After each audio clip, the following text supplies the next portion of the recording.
अब अगर computer program उसको कंट्रोल कर रहा है तो जरा सी भी गलती बर्दाश्त नहीं करेगा। ये कुदरत जमीन के कशिश से बाहर निकलने के बाद बहुत ब्रूटल है, बेहद जालिम है। तो वहां वो एक जरा सी भी गलती बर्दाश्त करने को आपकी तैयार है। हमें जो माहौल मुल्क में दिखाई दे रहा है उसमें एक पॉलिटिकल, खास तौर से ऑर्गेनाइजेशंस की तरफ से, उसमें बीजेपी और आरएसएस का बड़ा हाथ, एक बड़ा हमला हो रहा है साइंटिफिक टेम्पल, और वो हमला इतना तेज, इतना वो शातिराना हमला है कि अब वो हमारे एजुकेशन सिस्टम तक पहुंच गया है। ये भयानक चीज है कि department of science and technology और डीबीटी दोनों 3-4 महीने से उन्होंने फंड्स रिलीज नहीं किए। तो जब तक दूसरी साइंसेस नहीं बनेगी और आगे नहीं बढ़ेंगी, हम ये नहीं सोच सकते कि बहुत दिन तक हम एक टापू बनाकर, एक जजीरा बनाकर उसमें इसरो को रख करके और हमेशा के लिए चैन की नींद सो जाए।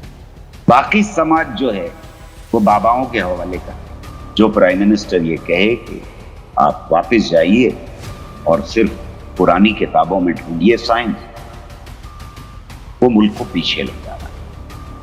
जो प्राइम मिनिस्टर ये कहे कि गणेश जी प्लास्टिक सर्जरी का जिसका आपने जिक्र किया, या ये कहे कि ग्लोबल वार्मिंग कोई नहीं है, लोगों को सर्दी और गर्मी ज्यादा लगने लगती है, या ये कहे कि चलो हम तलाश करते हैं सरस्वती को और साइंस का फंड्स उधर डाइवर्ट किए जाएं, या 5 गव्य के ऊपर हम रिसर्च करना शुरू कर देते हैं, वो एक ऐसा माहौल तैयार कर रहा है जिसमें हम गाय के गोबर में सोना तलाश करते रह जाएंगे। हम साइंस की ऊंचाइयों को हम नहीं सोचेंगे।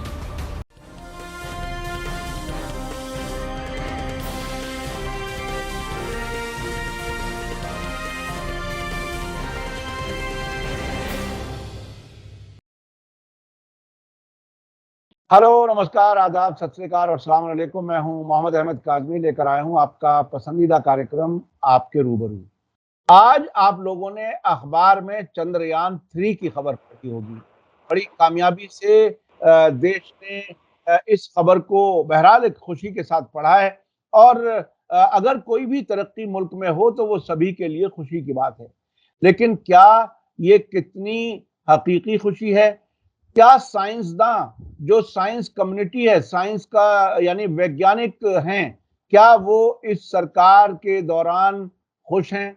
क्या देश वाकई साइंस के मैदान में तरक्की कर रहा है? ये सब वो सवाल हैं, इसलिए बहुत बड़े सवाल हैं कि हमारे प्रधानमंत्री जी कह देते हैं कि महाभारत के टाइम में भी प्लास्टिक सर्जरी थी, गणेश की तस्वीर देख लीजिए। इसी तरह से वो कह देते हैं कि नाले पर आप पाइप लगाइए और चाय बना लीजिए।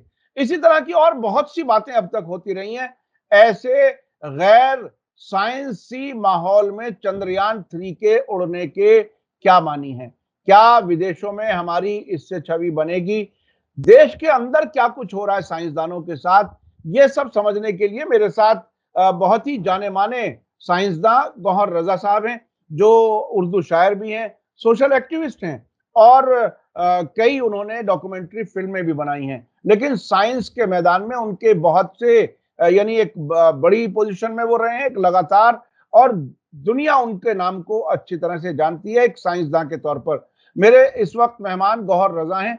उनसे मैं ये जानना चाहूंगा कि आखिर ये चंद्रयान 3 के इस वक्त क्या मानी है, और क्या कुछ माहौल है?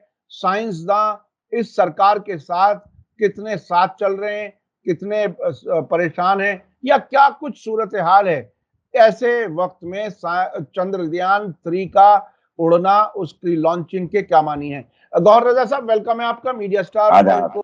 आप वक्त दे देते हैं, बहुत बहुत शुक्रिया। आप ये बताइए कि आपने अब से पहले कई अलग अलग एपिसोड में अलग अलग प्लेटफॉर्म पर ये बात कही है कि इस सरकार ने साइंटिफिक अप्रोच, उसको बहुत नुकसान पहुंचाया है, और बाकायदा किताबों तक से भी बहुत सी चीजें हटाई गई हैं। ऐसे वक्त में चंद्रयान 3 के क्या मानी? चंद्रयान 3 के लिए इस मुल्क के साइंसदानों को मुबारकबाद देनी चाहिए। हमें नई नस्लों को मुबारकबाद देनी चाहिए और पुरानी नस्लों को याद करना चाहिए जिनके विज़न की वजह से, जिनकी सोच की वजह से एक बेहद गरीब मुल्क में इसकी दागबेल डाली गई कि वो स्पेस साइंसेज़ में आगे बढ़े, न्यूक्लियर साइंसेज़ में आगे बढ़े और साइंस के और शोबों में एक बड़ा ढाँचा हिंदुस्तान में तैयार किया गया। वो सोचना आज भी मुश्किल है कि एक बेहद गरीब देश जहाँ लगातार भुखमरी हो, जहाँ महामारियों का दौर हो, जहाँ सैलाब आते हों लगातार, जहाँ लाइन में लोगों को खड़े होकर के कपड़ा और राशन खरीदना पड़ता हो, एक ऐसे देश के अंदर उन्होंने ये भविष्य के लिए, आगे आने वाले मुस्तकबिल के लिए ये सोचा कि साइंस के बिना मुल्क तरक्की नहीं कर सकता। और ऐसे वक़्त में हमें याद करना चाहिए पंडित जवाहरलाल नेहरू को, लेफ्ट के बहुत सारे पॉलिटिशियंस को जिन्होंने लगातार इस पे ज़ोर दिया कि मुल्क में माहौल पैदा किया जाना चाहिए जो साइंस के मुवाफ़िक हो।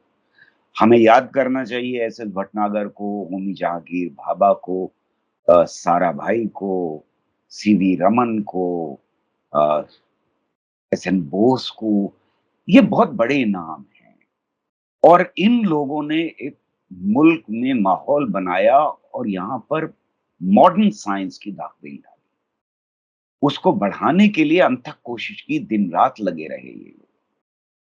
हमें धवन साहब को याद करना चाहिए जिन्होंने साराभाई की अनटाइमली डेथ के बावजूद वो ढांचा खड़ा किया जिसको आज हम इसरो के नाम से जानते हैं।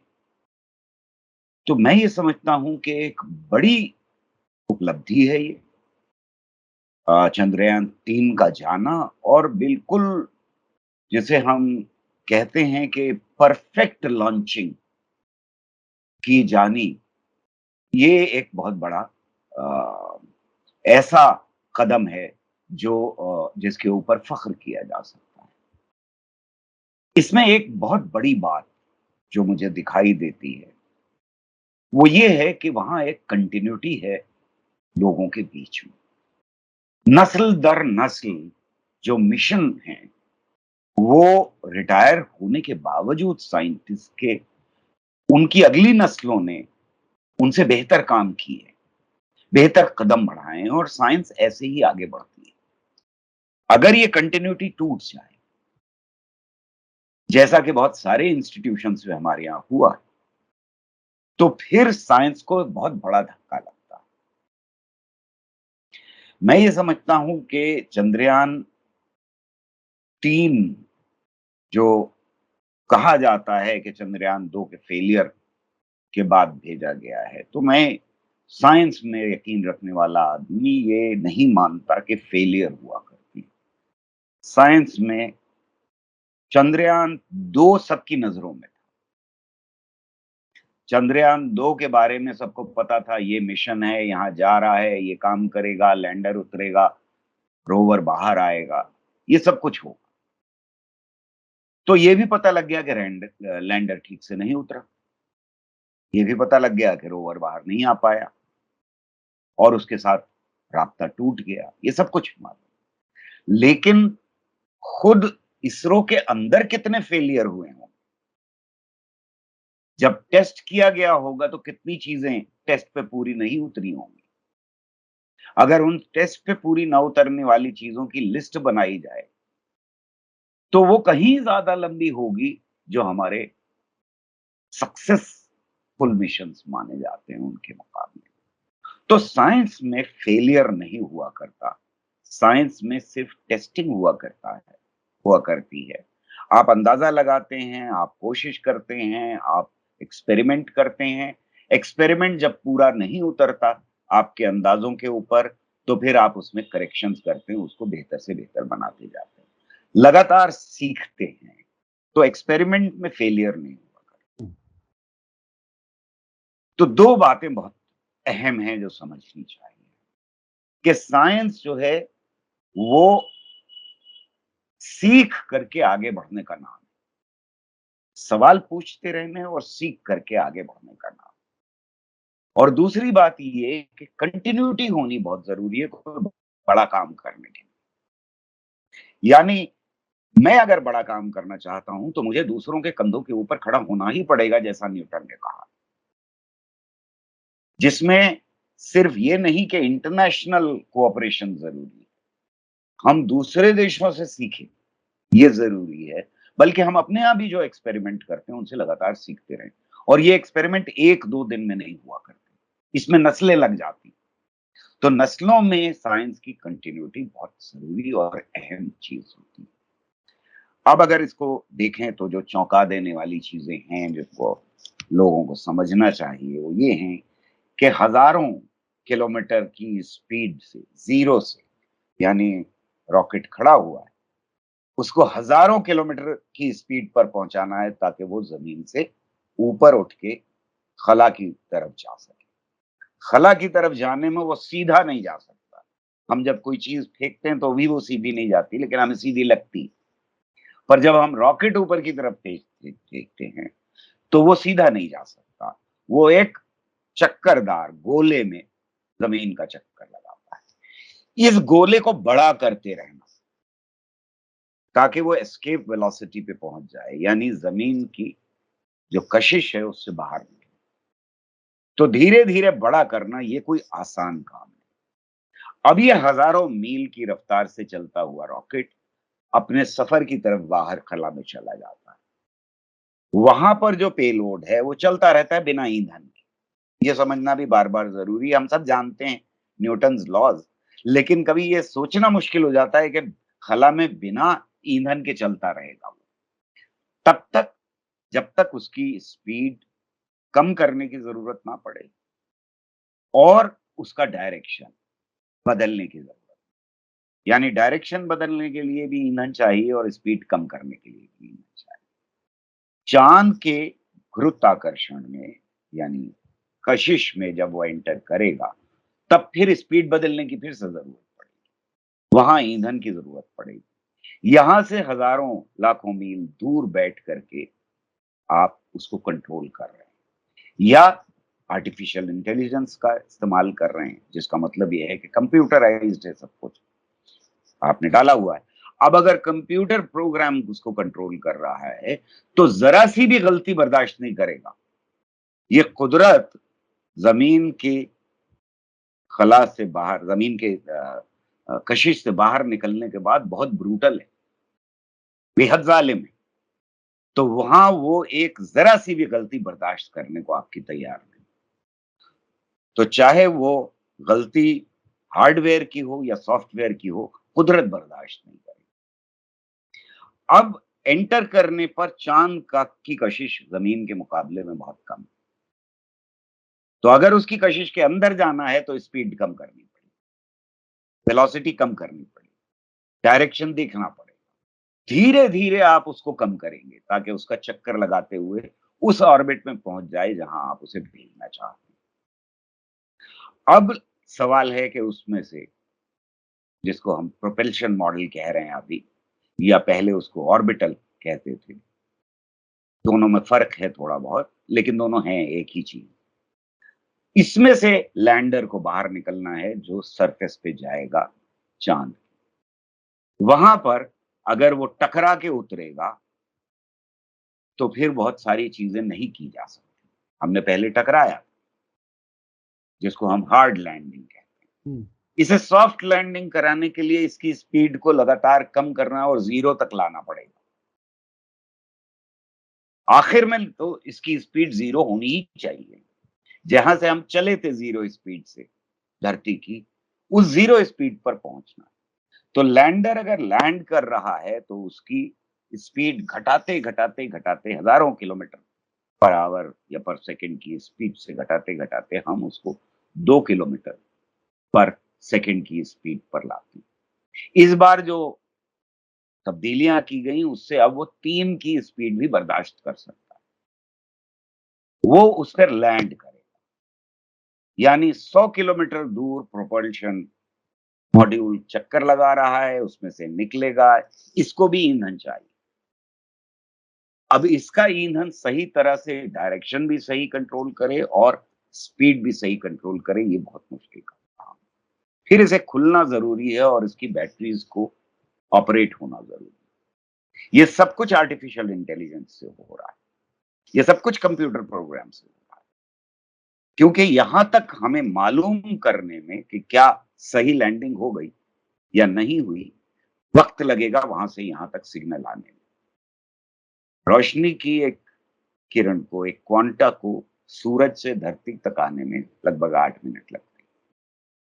तो हम यहाँ से बैठ करके ये नहीं कह सकते कि तुम ऐसा करो या वैसा करो और हमारे हाथ में स्टीयरिंग है, हमने इधर से घुमा दिया, उधर से घुमा दिया। वहीं परफेक्ट लैंडिंग होनी चाहिए और वो परफेक्ट लैंडिंग के बाद जब ये खुलेगा दरवाज़ा तो उसमें से रोवर को भी उसी तरह से परफेक्टली निकलना चाहिए।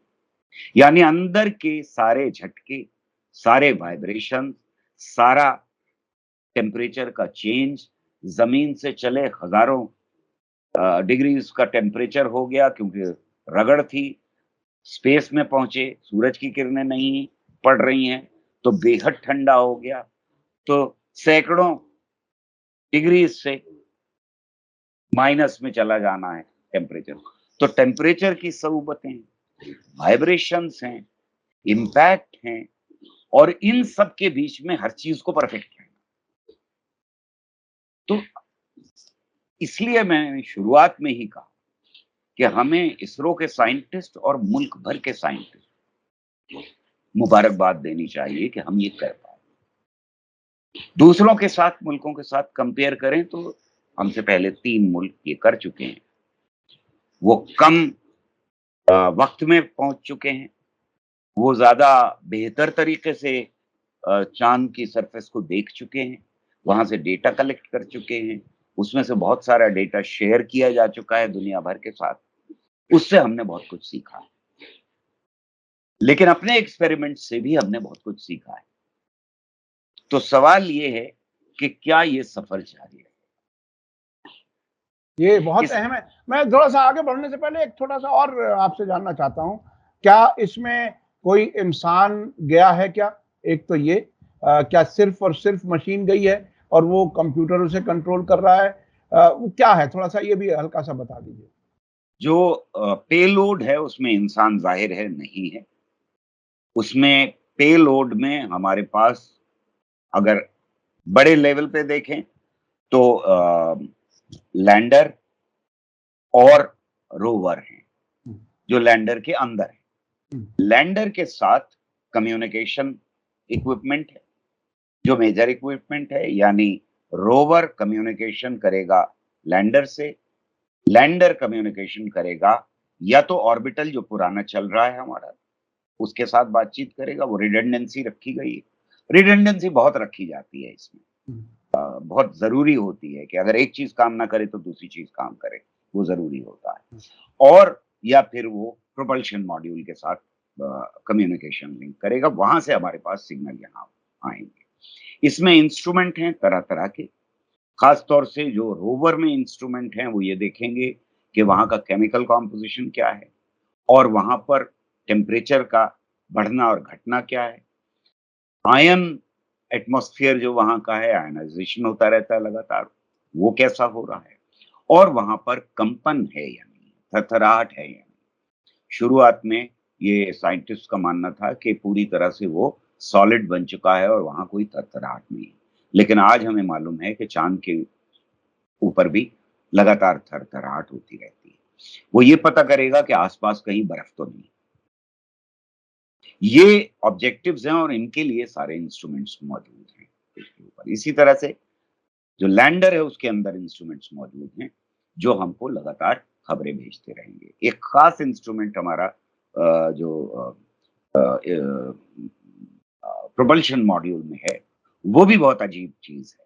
वो भी बहुत आगे के लिए हमारे दरवाज़े खोलने वाली चीज़ है। वहाँ से ये देखेंगे हम कि ज़मीन के क्या फुटप्रिंट्स हैं, जो इसे जो जो इसे बनाते हैं एक ज़िंदगी के हैबिटेबल जगह, जहाँ ज़िंदगी पैदा हो।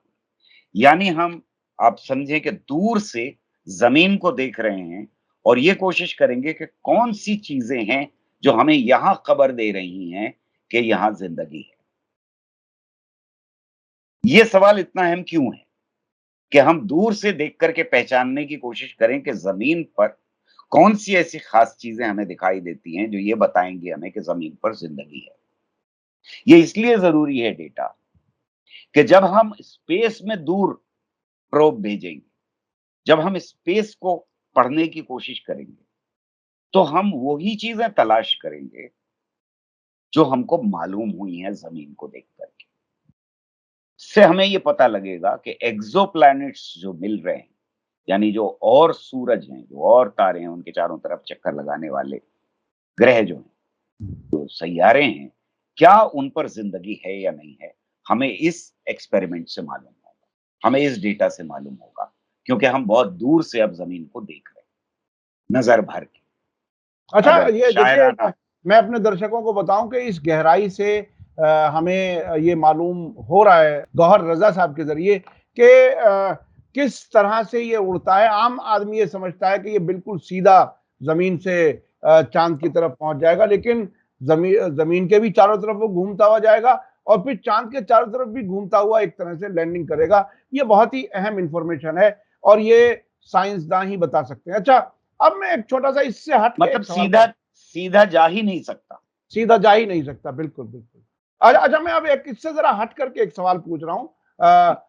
अमेरिका ने जो पहला चांद पर मिशन भेजा था, जिसकी तस्वीरें छपी थी, एक बहुत बड़ा साइंसदान जिसका नाम बहुत ही किताबों में आता है, उसके बारे में कुछ लोग शक जो जाहिर करते हैं कि शायद कहीं ग्रीनलैंड के जाके तस्वीरें खींच करके अपनी सुप्रीमेसी दिखाने के लिए कर दिया था। क्या आपको उस पर यकीन है? देखिए, कॉन्स्पिरेसी थियरीज़ जो होती हैं, ऐसी सारी चीज़ों को हम कॉन्स्पिरेसी थियरीज़ कहते हैं। ये कभी ना तो साबित की जा सकती हैं और ना ही इनका ये कहा जा सकता है कि ये कॉन्स्पिरेसी थियरी गलत है। हम्म, तो वजह ये होती है कि इसका कोई ऑफिशियल तो वर्ज़न कभी नहीं आता, जी कि जी। हुआ या नहीं हुआ। हम्म। बहरहाल अगर ऐसा हुआ होता, तो और देश, ख़ास तौर से सोवियत यूनियन खामोश नहीं रहता। सोवियत वो यूनियन उस वक़्त मौजूद था, वो उस वक़्त खामोश नहीं रहता इस बात को लेकर के। उनके पास इंस्ट्रूमेंट्स भी थे, उनके पास, हम कह सकते हैं कि और मुल्क जो थे वो बहुत पीछे थे, लेकिन कम से कम सोवियत यूनियन तो आगे था। वैसे तो यूरोप के और देश भी थे, वो स्कैम करके ही बता सकते थे कि नहीं गया, कुछ नहीं गया वहाँ पर, कोई नहीं। जी ये जी। मैं इसमें यकीन नहीं रखता। हाँ हाँ। अच्छा, अब मैं चलता हूँ भारत में साइंसदानों के लिए क्या सूरत हाल है इस वक्त। क्या चंद्रयान की कामयाबी के साथ लॉन्चिंग पर खुश होना काफी है, या साइंसदानों के साथ और क्या कुछ हो रहा है? देश की तरक्की के लिए क्या जो होना चाहिए वो हो रहा है, या क्या सूरत हाल है? वो बहुत ही मैं लगातार पिछले 4-5 साल से एक बात ये कहता रहा हूँ कि इसरो ने टेक्नोलॉजिकल अचीवमेंट्स अपने दुनिया को दिखा दिए, देश को भी दिखा दिए। टेक्नोलॉजिकल अचीवमेंट्स हो चुके और तरक्की करते रहेंगे, हमें ये मालूम है कि ये रास्ता आगे बढ़ता रहेगा। हम उस थ्रेशोल्ड पे हैं, जहाँ अब हम इंसान को, अपने देश के इंसान को बाहर भेजेंगे। तो वो तो चलता रहेगा, लेकिन अब ज़्यादा ध्यान देना चाहिए साइंस के ऊपर। साइंस के बिना, यानी और साइंस के जो शाखें हैं, उनके बिना हम ना तो आगे बढ़ पाएँगे एक लिमिट से, क्योंकि टेक्नोलॉजी टेक्नोलॉजी साबित करते रहेंगे, और ना ही हम स्पेस साइंसेज़ को आगे बढ़ा पाएँगे। हमारी तरक्की रुक जाएगी। इसलिए साइंस बहुत ज़रूरी है। इसलिए मैं लगातार ये बात कह रहा हूँ कि स्पेस साइंसेज़ में अपनी यूनिवर्सिटीज़ को, दूसरे इंस्टीट्यूशंस को, कॉलेजेस को और यहाँ तक के स्कूलों को शामिल करना बहुत ज़रूरी है। क्यों कह रहा हूँ मैं ये बात? मैं इसलिए कह रहा हूँ कि आज दुनिया जहाँ तक पहुँच चुकी है और जहाँ तक और मुल्क पहुँच चुके हैं, वो हो सकता है कि 3 ही मुल्क हों, लेकिन और मुल्क भी हैं जो एक्सपेरिमेंट्स कर रहे हैं, जिन्होंने चाँद पर नहीं भेजा है, वो भी स्पेस साइंसेज़ में बहुत काम कर रहे हैं, दूसरे मुल्कों की मदद से कर रहे हैं, लेकिन कर रहे हैं वो, और ये ज़बरदस्त काम हो रहा है। इसमें ना सिर्फ़ हमको कंप्यूटर साइंस चाहिए, इसमें हमको मटीरियल साइंस चाहिए, इसमें हमको केमिस्ट्री चाहिए, फिज़िक्स चाहिए, हमको मैथमेटिक्स चाहिए, हमको नैनो टेक्नोलॉजी चाहिए, हमको हुँ, आर्टिफ़िशियल इंटेलिजेंस चाहिए। हमको सिर्फ़ यही नहीं चाहिए, हमको एवोल्यूशनरी बायोलॉजी और बायोलॉजी चाहिए। हमको डार्विनिज़्म की समझ चाहिए इस मुल्क के अंदर। डार्विनिज़्म की आज की समझ, मॉडर्न समझ चाहिए। हमको पॉलिटिकल साइंस भी ले लें तो वो भी चाहिए इसमें और उसके साथ-साथ हमको सोशल साइंसेज़ भी चाहिए। उसके बिना अगर हमारा विज़न आज जो कुछ करना है बस उस तक महदूद हो जाता है, तो फिर हम गलत रास्ते पर पड़ जाएँगे। हमको वही विज़न रखने की ज़रूरत है जो नेहरू का विज़न था, साराभाई का विज़न था, होमी जहांगीर भाभा के विज़न था। वो उस वक़्त की साइंस के बारे में नहीं सोच रहे। वो 50 साल, 70 साल, 75 साल, 100 साल की साइंस के बारे में सोच रहे हैं। हमें वो सोचना पड़ेगा। अब सवाल ये है कि उस तरह की सोच रखने वाले पॉलिटिकल लीडर्स हैं क्या? हुँ,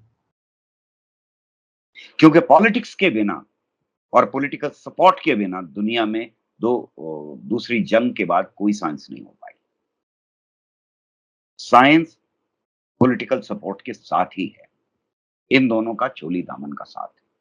लेकिन साइंटिस्ट को इंडिपेंडेंस चाहिए। सोचने की, बोलने की, अपनी बात कहने की आज़ादी चाहिए और इकोनॉमिक सपोर्ट चाहिए, ताकि वो गलतियाँ कर सकें और उन गलतियों से सीख करके आगे बढ़ सकें। हमें जो माहौल मुल्क में दिखाई दे रहा है, उसमें एक पॉलिटिकल ख़ास तौर से ऑर्गनाइज़ेशंस की तरफ से, उसमें बीजेपी और आरएसएस का बड़ा हाथ। हुँ, एक बड़ा हमला हो रहा है साइंटिफिक टेम्पर के ऊपर और वो हमला इतना तेज़ है, इतना वो शातिराना हमला है कि अब वो हमारे एजुकेशन सिस्टम तक पहुँच गया है। उसमें से डार्विनिज़्म हटाना या पीरियोडिक टेबल हटाना या सवाल पूछने की ताकत को कुंद कर देना, ये बड़े भयानक चीज़ है। अभी 2 साइंटिस्ट के ऊपर शो कॉज़ नोटिस इस बात के ऊपर कि उन्होंने एक लेटर लिखा था आईआईसी के प्रोफ़ेसर को, आईआईसी के डायरेक्टर को। इस बात के ऊपर शो कॉज़ नोटिस इश्यू करना, ये भयानक चीज़ें हैं। ये भयानक चीज़ है कि department of science and technology और डीबीटी दोनों 3-4 महीने से उन्होंने फंड्स रिलीज़ नहीं किए। तो जब तक दूसरी साइंसेज़ नहीं बनेगी और आगे नहीं बढ़ेंगी, हम ये नहीं सोच सकते कि बहुत दिन तक हम एक टापू बना करके, एक जज़ीरा बना करके, उसमें इसरो को रख करके और हमेशा के लिए चैन की नींद सो जाएँ। बाकी समाज जो है, वो बाबाओं के हवाले कर दें, वो अंधविश्वास फैलाने के हवाले कर दें। जहाँ एक बाबा कल ही कहा है उसने, सर्कुलेट हो रहा है, बैंगन खाने से ज़हन कुंद हो जाता है क्योंकि बैंगन में ज़हर होता है। ये बाबा अंग्रेज़ी में बोल रहा है हुँ, और टेक्निकल वर्ड्स का इस्तेमाल कर रहा है। मेरा ख़्याल ये है कि अंग्रेज़ी में भी जहालत फैलाई जा सकती है उसी तरह से जैसे हिंदी में फैलाई जा सकती है, जैसे उर्दू में फैलाई जा सकती है, किसी भी ज़बान में। हुँ, इस जहालत के फैलाने से बचने की ज़रूरत है पूरे मुल्क को। हुँ, एक बात और बहुत इम्पोर्टेंट है, जो लगातार मैं कहने की कोशिश कर रहा हूँ, लेकिन ज़ाहिर है कि चैनल्स के ऊपर तो फ़ौरन जो एंकर बैठे हुए हैं, वो आपकी बात को काट देते हैं जी, और वो बात बहुत अहम है, किसी भी मुल्क के लिए बहुत। अफ़गानिस्तान में आज कोई बच्चा, बड़ा या कोई साइंटिस्ट ये नहीं सोच सकता कि वो चाँद के लिए रॉकेट तैयार करेगा। क्यों? इसलिए कि वहाँ नफ़रत का माहौल, वहाँ हिंसा है, वहाँ मार-काट है, वहाँ औरतों के ऊपर ज़ुल्म है कि उन्हें पढ़ने नहीं दिया जा रहा। पाकिस्तान में भी नहीं सोच सकता। कितने ही मुल्क हैं जिनमें ये सोचा भी नहीं जा सकता कि वो साइंस एंड टेक्नोलॉजी में तरक्की करेंगे। और उसकी वजह ये है कि वहां अमन, चैन, शांति नहीं है। प्रोग्रेस के लिए मुल्क के अंदर भाईचारा, साइंटिफिक टेम्पर और पॉलिटिकल सपोर्ट बेहद जरूरी है। पॉलिटिकल विजन बहुत जरूरी है। जो प्राइम मिनिस्टर ये कहे कि आप वापस जाइए और सिर्फ पुरानी किताबों में ढूंढिए साइंस, वो मुल्क को पीछे ले जा रहा है। जो प्राइम मिनिस्टर ये कहे कि गणेश जी प्लास्टिक सर्जरी का जिसका आपने जिक्र किया, या ये कहे कि ग्लोबल वार्मिंग कोई नहीं है, लोगों को सर्दी और गर्मी ज्यादा लगने लगती है, या ये कहे कि चलो हम तलाश करते हैं सरस्वती को और साइंस का फंड्स उधर डाइवर्ट किए जाएं, या 5 गव्य के ऊपर हम रिसर्च करना शुरू कर देते हैं, वो एक ऐसा माहौल तैयार कर रहा है जो जिसमें हम गाय के गोबर में सोना तलाश करते रह जाएंगे। हम साइंस की ऊंचाइयों को, हदों को नहीं छू सकते।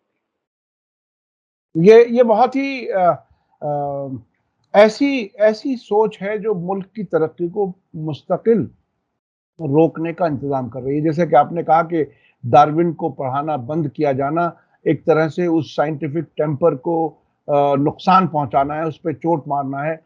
और ऐसे हालात में जबकि साइंटिस्ट्स को अपने काम आगे बढ़ाने के लिए फंड्स भी नहीं दिए जा रहे और सरस्वती की तलाश में निकलिए और पुरानी किताबों में देखिए, तो ये बहरहाल देश को रोकने का काम करने का इंतजाम है।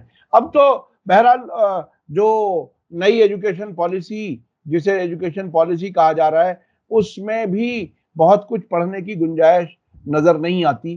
तो उसमें पूरी तरह से एक तरह से साइंस को और आम तौर पर जनरल स्टडीज को भी रोकने का इंतजाम किया जा रहा है।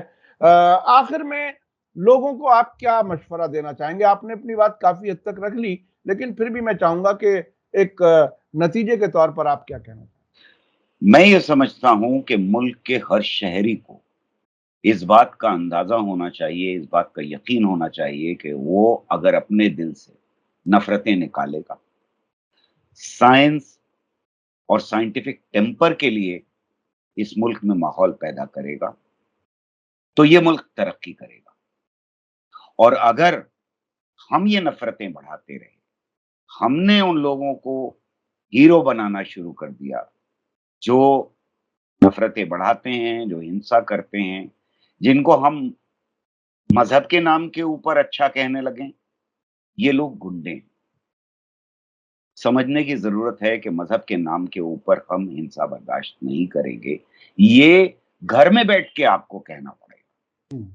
जरूरी नहीं है कि आप सड़क पे निकल के कहें, लेकिन जब आप घर में बैठ के ये कहते हैं कि कोई बात नहीं, बदला तो हमारे बलबूते पे ले ही लिया, ये बहुत ही तब फिर अहम है। देखिए, परेशानी होती हाँ, ये यानी साइंटिफिक तरक्की, मुल्क की तरक्की के लिए नफरत भी खत्म करना बहुत जरूरी है। नफरत को आगे ना बढ़ने दें और अपने घर में कहें, ये बहुत ही इंपॉर्टेंट बात है। आमतौर पर कह दिया जाता है कि मीडिया में तो ये सब नहीं आ रहा है, लेकिन हमें अपने बच्चों के सामने ये बताना है कि नफरत नहीं करनी। नफरत को हम वहीं अगर रोक सकेंगे तो मैं समझता हूँ ये भी एक कंट्रीब्यूशन है और ये खुद अपने आप में काम करेगा। बहुत बहुत शुक्रिया जनाब गौहर रजा साहब, आप हमें वक्त दे देते हैं, उसके लिए बहुत बहुत शुक्रिया।